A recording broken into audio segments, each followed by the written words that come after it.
vamos começar a falar sobre análise gravimétrica. Tá? O nome já diz, métrica é medida e grave vem de massa, né? Na realidade, peso é a massa vezes a gravidade. Então a gente vai medir a quantidade de analito através de uma massa pesada, tá? Da amostra e depois do analito separado da amostra. Vamos tentar entender melhor isso. Então tá aqui, ó, é o ramo, né? Desculpa, da química analítica quantitativa. Então ela vai determinar quantidades, tá? Cujo principal meio é pesar os componentes a serem determinados, ou seja, pesar o analito. Como assim pesar o analito? A gente extrai o analito do meio da amostra e pesa a sua massa total e aí depois faz o cálculo, né, justamente em relação à massa inicial da amostra. E a gente consegue ter o teor, né, quanto do meu analito tem dentro da minha amostra. Então existem várias formas de tirar esse analito do meio. Tá? Aqui na química analítica a gente trabalha principalmente a gravimetria de precipitação e a gravimetria de volatilização. Nos nossos slides nós vamos nos deter especialmente a gravimetria de precipitação, até porque a gravimetria de volatilização é muito simples. Eu peso a minha amostra, é preciso que o meu analito seja volátil. Então, ou então toda a matriz da amostra, né? Todo o resto que não seja o analito. A gente aquece, o analito sai da amostra, né? Então a gente pesa a amostra antes do aquecimento, aquece, quando o analito sai, é volatilizado, a gente pesa novamente a amostra e por diferença a gente consegue saber a massa do analito que tinha na amostra. Caso, né, eu acho que nem existe, mas caso só o analito não seja volátil e o resto da matriz seja, o processo é o mesmo. A gente vai pesar a amostra, aquece, toda a matriz sairá, né, volatilizará, eu fico só com o analito e aí eu peso, já tenho diretamente o peso do analito. Pode ser feita também por extração, especialmente lá na orgânica, extração de solvente, tá? E eletrodeposição seria mais lá da área da fisicoquímica. Então, como a gente falou, né, na gravimetria de volatilização, o analito, aquela espécie de interesse, ele vai ser isolado, né, do restante da amostra, ou seja, da matriz, os outros constituintes da amostra, pela sua conversão a um gás de composição conhecida, né, ou seja, eu aqueço.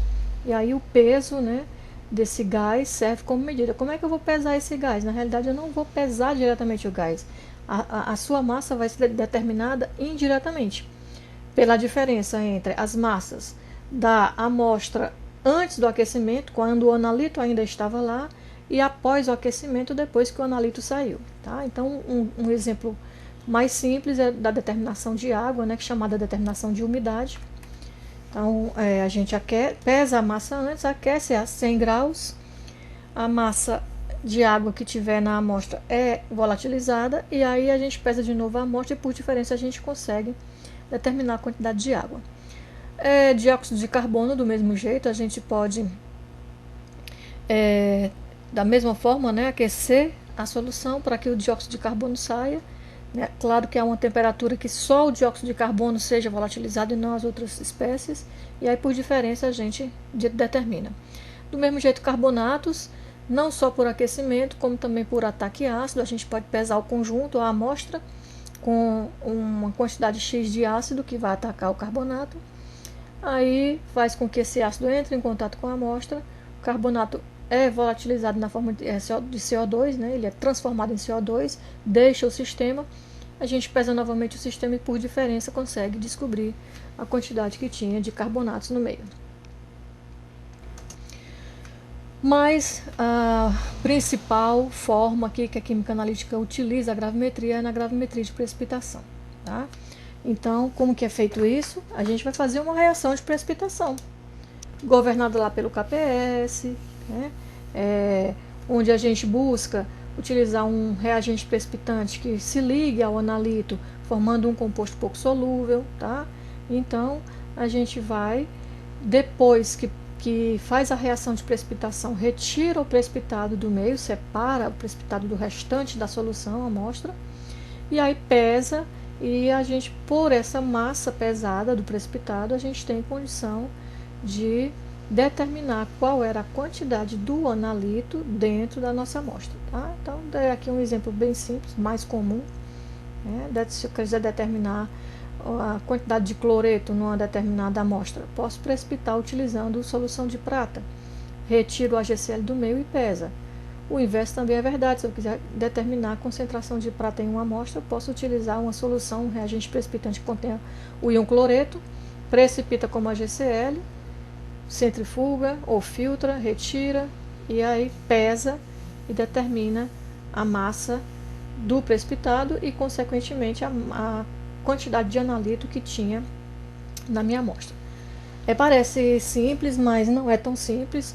É um método que envolve várias operações unitárias, tá? E é um método bem demorado, tá? Vamos ver como é que são todas essas operações unitárias, quais são as suas características, né, principais. Então, como a gente tinha dito, a precipitação, né, a reação de precipitação, ela é sempre governada pelo KPS, e a gente pode aqui, por exemplo, perceber isso, né? Suponha que você tenha uma amostra e você queira saber qual a quantidade de bário nessa amostra. Tá? Se você utiliza como reagente precipitante o sulfato, qual é a concentração de sulfato ou de reagente precipitante que você precisa colocar para uma solução que tem aí em torno de 10 a menos 2 de bário? Então, você utiliza aqui a expressão do KPS, a gente sabe que KPS, o nome já está dizendo, né? Constante do produto da solubilidade. Então, esse produto aqui, essa multiplicação dessas concentrações, é o produto da solubilidade. Essas concentrações são exatamente a solubilidade. Quanto que eu consegui solubilizar do sulfato de bário é aquilo que fica em solução. Então, a gente pode substituir isso aqui por S e por S. Como a gente tem a concentração de um dos íons e tem o valor do KPS, a gente encontra a concentração do outro. Então, a concentração de sulfato mínima para começar a precipitar o sulfato de bário é 1,1 vezes 10 a menos 8. Então, é assim que a gente consegue, dentro de um analito, descobrir qual concentração de reagente precipitante a gente deve utilizar. Tá? Claro que a gente não utiliza a mínima, porque o nome já está dizendo é mínima. Então, a gente sempre coloca um pouquinho a mais para garantir que a precipitação seja total. Mas só um pouquinho, não pode ser muito a mais, porque como a gente viu lá nos equilíbrios de solubilidade, se eu colocar um excesso muito grande do precipitante, eu posso, ao invés de precipitar, complexar o meu analito, e aí eu não vou obter um precipitado, eu vou obter um complexo que é solúvel, eu não vou conseguir separá-lo do meio da solução amostra. Então, olha só, quais são os requisitos para que uma reação possa ser utilizada lá na gravimetria de precipitação? Então, primeira coisa, o precipitado que eu vou formar, ele deve ter baixa solubilidade, obviamente, porque se ele for solúvel, ele nem vai precipitar, ele vai ficar lá na solução. Ou se ele seja um pouco solúvel, ele vai precipitar uma parte, mas não vai precipitar totalmente. E como eu estou querendo saber a concentração dele, eu preciso que ele precipite totalmente para que eu possa retirá-lo da solução. Esse precipitado que eu vou produzir, ele precisa ter alta pureza. Porque como eu vou pesar, se ele vier contaminado com outras coisas, essa massa que eu vou obter no final não é só do precipitado que contém um analito, tem lá as impurezas. E aí eu vou calcular um valor que não é o real, é um valor que é errado, não é exatamente só a concentração do analito dentro da amostra. Eu preciso que ele tenha a composição conhecida, tá?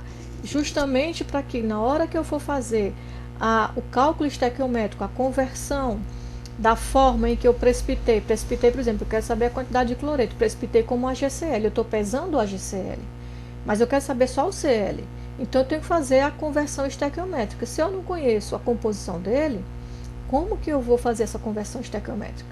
Tá? Não pode ser volátil, nesse caso da precipitação, porque eu quero precipitar, eu não quero volatilizar. E geralmente as precipitações elas são feitas a quente, para facilitar a condição de supersaturação. Então, se eu vou aquecer e ele for volátil, eu já perco o meu analito e eu não consigo precipitar. Deve ser de fácil separação, né, porque eu vou precipitar, mas eu tenho que retirá-lo do seio da solução mãe, da solução amostra. Se eu não consigo separar, não adiantou nada, porque como eu vou pesar todo mundo junto, e aí como é que eu vou saber qual é a massa correspondente ao precipitado, qual é a massa correspondente à solução? A precipitação tem que ser completa, eu tenho que entender que aquele sistema que eu estou utilizando, aquele reagente precipitante, aquelas condições, vai me dar a condição de precipitar completamente o meu analito, tá? E a forma que eu vou pesar, ou seja, a forma do precipitado que eu vou levar para pesar, tem que ser adequada. Como assim tem que ser adequada? Se, por exemplo, for um precipitado muito higroscópico, ele arrasta um monte de água com ele. E aí essa quantidade de água vai depender das condições, não só da precipitação, do sistema, como do meio, do tempo, se for um dia muito chuvoso. Esse transporte, né, do precipitado até a balança pode absorver um bocado de água, e aí eu não vou pesar só o precipitado, vou pesar o precipitado e a água que ele absorveu, e vai inferir em erro do mesmo jeito, tá? Então esses são os requisitos que a gente precisa que o precipitado que a gente vai formar tenha para que ele se preste a ser utilizado na análise gravimétrica. Então, o processo gravimétrico, como eu disse, ele é composto por várias unidades unitárias. A primeira coisa é a pesagem. Eu vou pesar a minha amostra, porque eu vou fazer depois, lá no final, a pesagem do precipitado para saber a quantidade do analito. Então, eu tenho que me reportar a quantidade de amostra que eu pesei inicialmente. Olha, tem 2 gramas do meu analito em 10 gramas da minha amostra. Então, eu posso saber o teor do analito na amostra. Então, a primeira coisa é pesar a amostra. Depois, como eu vou fazer uma reação de precipitação, eu preciso que os íons ou que o analito esteja no meio, esteja solúvel, esteja disponível. Então, para isso, eu tenho que solubilizar a minha amostra. Então, preparar a solução amostra. Depois, eu tenho que fazer a reação de precipitação. Dependendo da condição do meu reagente ou do meu analito, às vezes eu preciso oxidar antes. Vamos supor que eu tenha no meu analito, eu quero determinar a concentração de ferro, mas no meu analito, o ferro está no estado, no número de oxidação 2. Porém, ele só precipita, ou o reagente precipitante que eu tenho, precipita com o ferro 3. Então, eu tenho que primeiro adicionar ao meio algum reagente que consiga oxidar esse ferro para depois precipitá-lo, tá? Então, eu vou precipitar, aí depois que eu precipitar, eu tenho que separar. Então, a gente faz a filtração do precipitado, tá? Eu filtro a amostra para reter o precipitado no meu papel de filtro. Acontece que ele foi formado dentro de uma solução que tinha a minha amostra. A amostra não é só o analito. Existem outras coisas, né, que é o que a gente chama de matriz. Por exemplo, eu quero determinar a quantidade de cloreto numa urina. Na urina não tem só cloro, não tem só cloreto, tem um monte de coisa. Então, tem várias outras coisas que podem ter sido arrastadas pelo precipitado, depositadas nele. Eu tenho que lavar para eliminar essas possíveis contaminações, tá? Essa lavagem também não pode ser com qualquer coisa. A gente vai ver alguns requisitos que a gente precisa para encontrar a solução de lavagem mais adequada. Depois que eu lavo o precipitado, eu tenho que secar, porque se eu lavei, eu usei uma solução aquosa. Então, ele não está seco. Como é que eu vou pesar uma coisa molhada? Vai dar lá o precipitado e mais água. Vai dar interferência no cálculo, né? Vai dar erro. Então, eu posso ou simplesmente dessecar, se eu só preciso eliminar a água, ou se aquela minha forma de pesagem não for adequada, né, eu posso recorrer ao processo de calcinação e a uma transformação química na fórmula do precipitado, para que eu possa depois fazer a pesagem desse precipitado. Só que como eu aqueci, eu não posso pesá-lo quente. O prato da balança é de metal. Então, se eu levar alguma coisa quente para o prato da balança, vai dilatar o prato, que os metais se dilatam com a temperatura, e vai alterar a precisão da minha balança. De qualquer forma, a massa que eu vou obter não vai ser correta. Então, eu preciso resfriar. Eu vou resfriar ao abrigo da atmosfera, não posso deixar ele exposto, porque pode cair poeira, porque ele pode absorver umidade do ar. Então, esse resfriamento é feito em um dessecador. Só depois, então, é que eu vou pesar o meu precipitado e, finalmente, calcular qual era a quantidade do analito que tinha no meu precipitado para fazer a relação com a massa da minha amostra. Tá? Então, todas essas operações unitárias fazem parte do processo gravimétrico de precipitação. Então, começando, né, a falar um pouquinho de cada um, a pesagem, obviamente, a gente vai sempre ter que usar a balança analítica, porque como tanto a massa da amostra como a massa final do precipitado serão utilizadas para o cálculo, quanto maior precisão eu tiver na medida dessa massa, mais segurança eu vou ter na validade do meu dado gerado, tá? Então, sempre utilizar a balança analítica para garantir uma grande precisão nos dados que a gente vai obter. Depois eu preciso solubilizar, vou preparar a minha solução, tá? Então, eu tenho que entender como que funciona a minha amostra. Quais são as características da sua matriz, quais são as características do analito, para ver se ele vai realmente solubilizar naquele solvente que eu escolhi. Será que ela é solúvel em água? Pode até ser que a sua amostra não seja totalmente solúvel em água, mas se o seu analito for solúvel em água, então ele já pode ser utilizado, tá? Então você coloca a água, parte da amostra não solubiliza, mas o analito solubiliza. Beleza, vamos supor que eu faça isso. Aí o analito está solúvel, eu vou fazer uma reação de precipitação. O precipitado vai para o fundo do recipiente. Só que lá naquele fundo do recipiente tem a parte da amostra que não foi solubilizada. Como é que eu vou fazer para saber a diferença? A não ser que eu tenha a certeza absoluta, dentro das características da minha amostra, que o meu analito sim vai solubilizar totalmente naquela condição que eu coloquei. Aí eu posso filtrar inicialmente para retirar parte da amostra que não solubilizou, e naquela solução que foi resultado do filtrado, onde o analito está dissolvido, aí eu posso prosseguir com o processo de precipitação e todas as outras operações unitárias.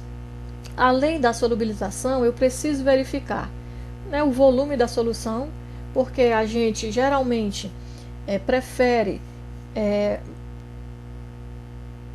levar essa precipitação em soluções diluídas, né, relativamente diluídas, justamente para dificultar a precipitação ou coprecipitação, precipitação concomitante de impurezas, tá? É preciso ver quais são os outros constituintes que estão lá, né, com relação aos seus coeficientes de solubilidade do analito e do restante da amostra, a temperatura, né, que eu posso utilizar, se eu posso aquecer muito ou pouco, se eu não posso aquecer, se eu tenho que resfriar, se é um processo endotérmico, se é um processo isotérmico, a precipitação, e assim vai. O pH também. Todos esses fatores a gente viu que afetam as reações de precipitação lá no vídeo de equilíbrio de solubilidade, lá na analítica 1.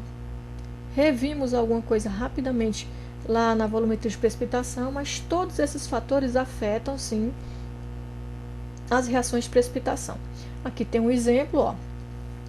Faz de conta que eu quero descobrir a quantidade de cálcio numa determinada amostra de urina, para ver se a pessoa tem altos teores de cálcio, se ela tem cálculo renal, aquela coisa toda, tá?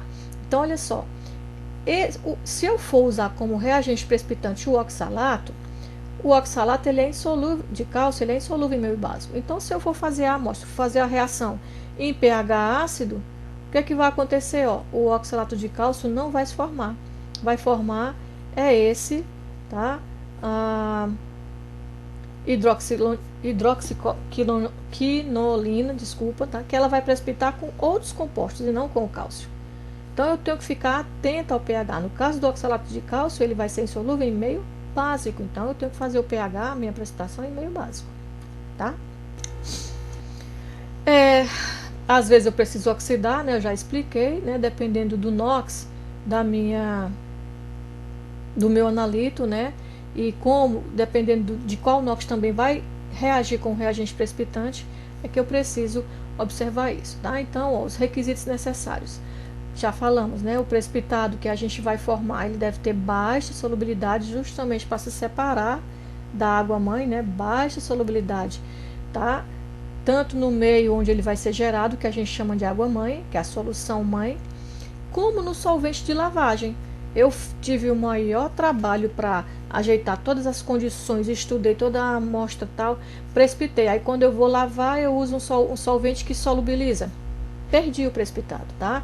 Então, o solvente que eu vou usar para lavar, também eu devo ficar atento para que o precipitado tenha uma solubilidade baixa nesse solvente, justamente para evitar, ó, perdas.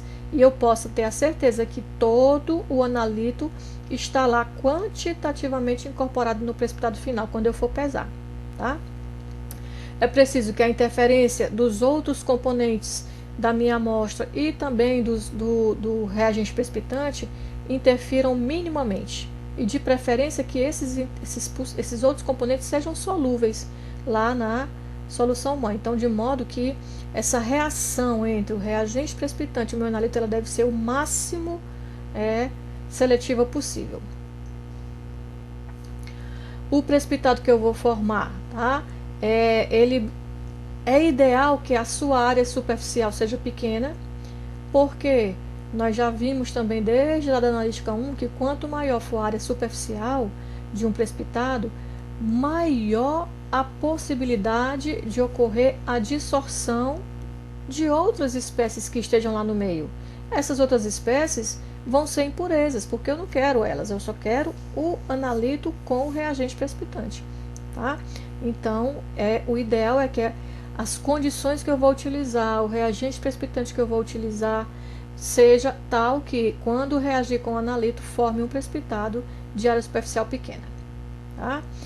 É ideal que esse precipitado, esse sólido que eu vou produzir, né, que vai ser o produto da minha reação, tenha características tais que seja possível que eu separe facilmente, né, que eu possa filtrá-lo facilmente, tá? E eu preciso que a sua composição estequiométrica seja definida, tá? Conhecida e reprodutível, justamente para que eu possa fazer os cálculos finais lá com toda certeza, tá? Que essa definição, que esse conhecimento dela, que essa reprodutividade dela seja mesma depois da secagem ou da calcinação, para garantir que os meus cálculos possam existir e sejam corretos. Então, o processo de precipitação, ele ocorre em duas etapas, tá? O ideal é que a gente, forme precipitados grandes, cristais grandes que têm pequena área superficial, tá? O mais insolúvel possível, tá? Que seja lavável, que não tenha impurezas. A reação de precipitação, ela deve ocorrer numa técnica que a gente chama de precipitação em meio homogêneo, tá? É uma maneira controlada de fazer essa reação. Daqui a pouco a gente fala sobre ela. Então, esse precipitado, para ele se formar, ocorre em duas etapas. Essas etapas são simultâneas, são concomitantes, tá? Mas a formação de partículas bem pequenininhas, que são chamadas de núcleo, esse processo é chamado de processo de nucleação, e depois essas partículas vão se juntando umas com as outras e vão crescendo, seus cristais vão crescendo, vão formando cristais grandes, tá? Então, o rapaz aqui, o von Weimar, descobriu, von Weimar, que o tamanho das partículas lá daquele precipitado que eu quero formar, ele é inversamente proporcional a uma característica, uma condição que se chama de supersaturação relativa da solução. Então, se é inverso, quanto menor for a supersaturação relativa, maior será o tamanho do meu cristal, que é o que eu quero. Eu quero cristal grande para poder ter área superficial pequena, tá? Então, aqui, o esquemazinho da nucleação, núcleozinhos pequenos. Essa nucleação, ela vai passar para a segunda etapa, que é o crescimento dos cristais, que pode ser um processo espontâneo ou pode ser induzido quando eu coloco algum cristal que possa ser aglomerador lá no meio. O tamanho, né, e a forma do cristal, né, do precipitado que eu vou formar, vai depender da reação de precipitação, das condições, né, da reação assim, precipitado com o reagente, tá? Às vezes, por exemplo, eu tenho sulfato, que é o meu reagente precipitante, e tenho bário, que é a minha amostra. Sulfato de bário, ele tem que características? É um precipitado gelatinoso? É um precipitado cristalino? Tá? A gente vai ver essas características dos precipitados depois. Então, vai depender disso. Vai depender das condições lá que eu vou colocar para fazer a minha reação de precipitação. E vai depender também do tempo que eu deixo aquele precipitado em contato com o reagente precipitante dentro lá da solução mãe, que a gente chama de digestão. Vai acontecer o envelhecimento dos cristais, tá? Então, esses efeitos, todos esses vão influenciar aqui no tamanho da partícula. Então, o que é esse negócio de precipitação em meio homogêneo? Então, a primeira coisa, o reagente precipitante não é adicionado à solução. Ele é gerado por meio de uma reação química cineticamente lenta e homogênea em todo o seio da solução. Então, eu tenho a minha amostra, eu coloco um reagente lá que tem dentro dele a espécie que vai precipitar a minha amostra, mas não é a espécie. Vou dar um exemplo que vocês vão se lembrar rapidamente. Lá na Química Analítica 1, no grupo 2 e no grupo 3, é o grupo dos sulfetos. Grupo 2, sulfetos que precipitam em meio ácido. Grupo 3, sulfetos que precipitam em meio básico. Mas a gente não coloca lá, sei lá, sulfeto de sódio. A gente coloca lá a tiacetamida.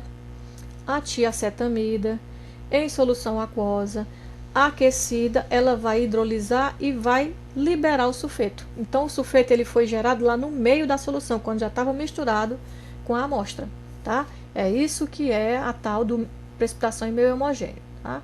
Para a gente obter partículas maiores, é preciso que a gente tenha soluções diluídas, tanto do reagente quanto da amostra, justamente pelaquela história da condição de supersaturação relativa. Quanto menor a supersaturação relativa, quanto mais baixo o grau de supersaturação relativa, maior o tamanho do cristal que eu vou gerar, e aí ele vai ter pequena área superficial, vai ser menos sujeito a impurezas, tá? Então, esse é um jeito de manter esse baixo grau. Outro jeito de manter o baixo grau de supersaturação relativa é fazer com que essa precipitação, essa reação aconteça a quente e sob constante agitação, mas uma agitaçãozinha lenta, para garantir a mistura adequada, né, o contato adequado entre analito e reagente precipitante, tá? Depois a gente faz a quente, aí depois a gente deixa lá ele descansando, né, fazendo aquela digestão que a gente chama, para resfriar. Esse resfriamento, né, gradativo, lento, vai fazer com que a solubilidade do meio diminua e aí vai aumentar a precipitação quantitativa do sólido que a gente está formando. Então, aqui exatamente mostrando a influência das condições, o grau de dispersão, também o grau de supersaturação relativa, tá? É assim que eles se relacionam. Q menos S sobre S, onde S é a solubilidade, tá? No equilíbrio que a gente descobre lá pelo KPS, e Q é a concentração da solução no instante anterior ao da precipitação. Qual foi a concentração que você utilizou? K é uma constante. Então, você conhece a solubilidade, tá, do teu precipitado pelo KPS, e você pode controlar a concentração dos reagentes que você está utilizando para garantir um baixo grau de supersaturação relativa.